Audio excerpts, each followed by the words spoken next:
आप जूते पहन के जाएंगे, कैसे बात बनेगी? नहीं बनेगी बात। इसलिए साफ सुथरा रखना बहुत जरूरी है। और जब मेहमान घर आते हैं, तब लड़की की शादी होती है, जब मेहमान आते हैं तो घर आप पोतते हैं कि नहीं पोतते? दिवाली आती है, लक्ष्मी जी आती हैं, तो घर के और कमरों को आप लिपाई पुताई करते हैं कि नहीं करते?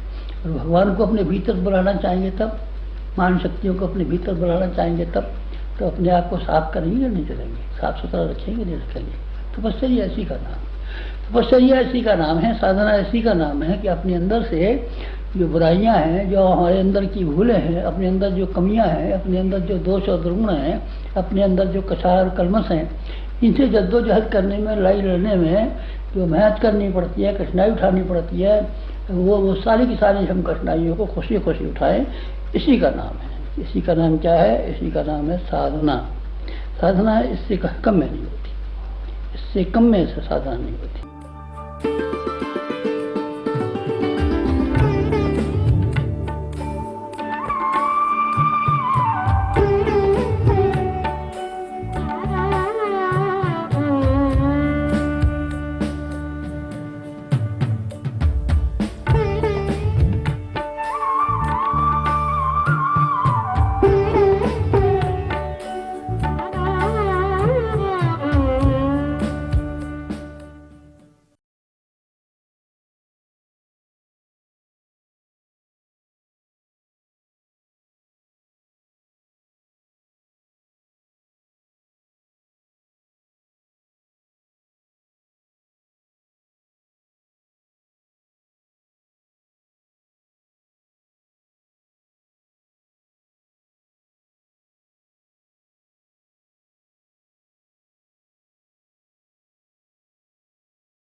ये ऐसा समय है कि जिसमें किसी आदमी को किसी आदमी पर विश्वास रह नहीं गया है।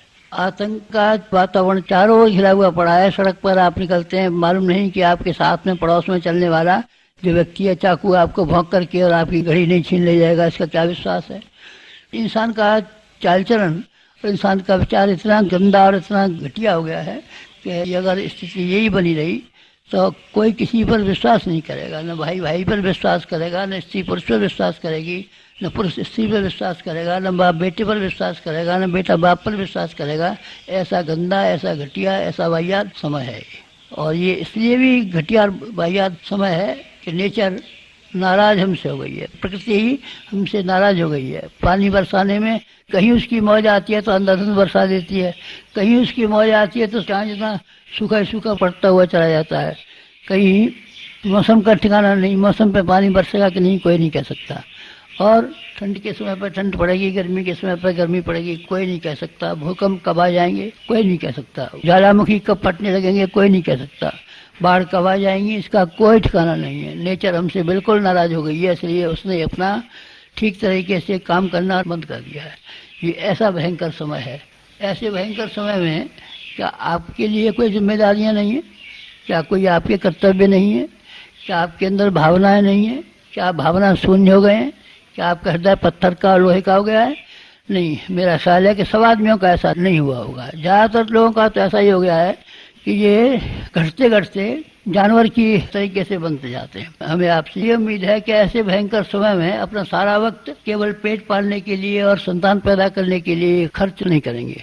अगर आप चाहें तो आप ढेरों समय बचा सकते हैं। एक आदमी के लिए 8 घंटा काम करने के लिए काफ़ी होना चाहिए, जिससे कि अपना और अपने बच्चों का गुजारा मजे में कर ले। और 7 घंटे एक आदमी को विश्राम करने के लिए पर्याप्त होने चाहिए, और 5 घंटे घरेलू कामकाज के लिए पर्याप्त होने चाहिए। इस तरीके से आप 20 घंटे में अपने शरीर का और अपने कुटुंब का गुजारा कर सकते हैं। 4 घंटे तो आप बड़ी आसानी से निकाल सकते हैं।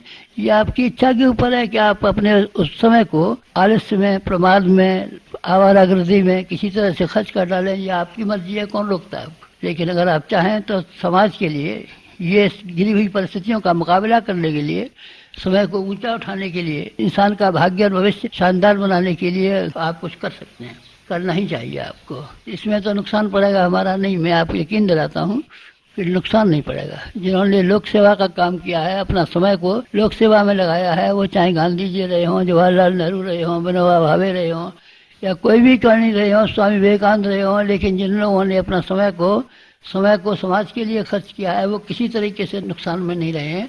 वो ऊंचे उठे हैं, आगे बढ़े हैं, और हजारों आदमियों को ऊंचा उठाया है और आगे बढ़ाया है। इस समय में मेरी आप लोगों में से प्रत्येक से प्रार्थना है कि आप एक समय का थोड़ा अंश निकाल दें। हमने कितनी बार कहा और कितनी बार छापा है कि आप समय दान कीजिए, समय दान कीजिए, समय दान कीजिए, समय दान कीजिए। आपने सूर्य ग्रहण और चंद्र ग्रहण के समय पर देखा है, चिल्लाते हैं चंद्रमा पर ग्रहण पड़ा हुआ है, दान कीजिए, दान कीजिए।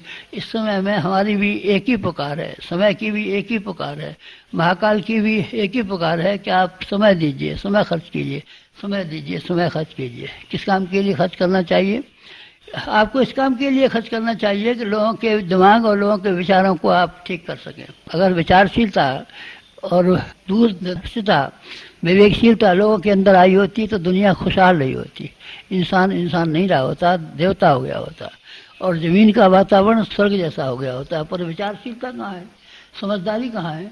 हमको समझदारी आदमी के अंदर बढ़ानी चाहिए। अगर समझदारी बढ़ेगी तो आदमी के अंदर ईमानदारी बढ़ेगी, ईमानदारी बढ़ेगी तो आदमी के अंदर जिम्मेदारी बढ़ेगी, जिम्मेदारी बढ़ेगी तो आदमी के अंदर बहादुरी बढ़ेगी। चारों ही चीज़ें एक साथ जुड़ी हुई हैं, इसलिए समझदारी इसका मूल है, और ईमानदारी, जिम्मेदारी और बहादुरी ये इसके पत्ते हैं, डालियां हैं, फल और फूल हैं। इसलिए हमको समझदारी बढ़ाने के लिए लोगों की जी और जान से कोशिश करनी चाहिए। आप लोगों से भी मेरी यही प्रार्थना है कि लोगों की समझदारी बढ़ाने के लिए अपने समय का जितना अंश आप लगा सकते हो।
धीमहि धियो यो नः प्रचोदयात्।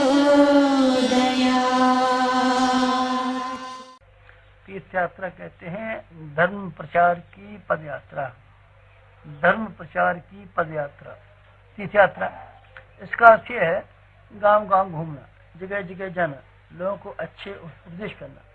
प्राचीन काल में गौ हत्या जो हो जाती थी तो लोग गाय की पूंछ ले जा लाठी से बांध के गांव गांव घूमते थे, मुंह ढक करके, और ये कहते थे हमसे गाय की हत्या हो गई है और हम कलंकी हैं, कलंक लग गया है। अपने पापों को गांव गांव बताते थे, लेकिन साथ साथ में लोगों को ये भी कहते थे हमने गलती की है, आप में से कोई न करना। हमने गलती के साथ में गुस्से में आकर के गाय के साथ हमला किया, उसको मार डाला, आप ऐसा न करना। ये उपदेश भी करता था और अपनी गलती को बताता भी था। आपको यही करना चाहिए, आपको हर जगह जाकर के तीर्थ यात्रा के रूप में पद यात्रा करनी चाहिए। शिवरात्रि के समय पर लोग गंगा जल चढ़ाने के लिए लाते हैं गंगा जी से, और अपने यहाँ के आसपास के किसी देवालय पर उसको चढ़ाते हैं। कांवर रख के लाते हैं, कंधे पर कांवर लाते हैं। कांवर ला करके चलने वाले रास्ते भर अच्छे गीत गाते जाते हैं, अच्छे दोहे सुनाते जाते हैं, रास्ता गीरों को हर बार शिक्षा देते जाते हैं।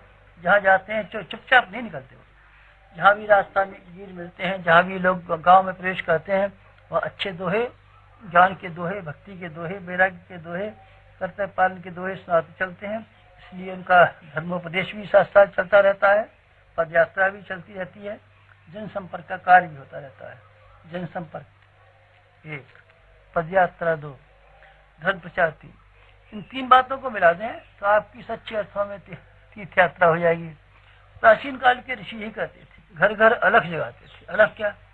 अलख ऐसे कहते थे, घर घर दरवाजे पर खड़े होते थे और गीत गाते थे। एक आदमी हो तो एक, नहीं तो 2 हो तो 2। अलख जगाना कहते हैं। हर आदमी जो घर के निवासी थे दरवाजे पर निकल के बाहर आते थे, उनकी बात महात्मा जी की सुनते थे। गाना हो तो क्या, उपदेश हो तो क्या, ये अलख जगाना कहते हैं। घर घर जाना, संपर्क बनाना, घर घर जाना। आपके पास आएंगे, आपके पास नहीं आ सकते लोग। बादलों के पास खेत कैसे आ पाएंगे बताइए?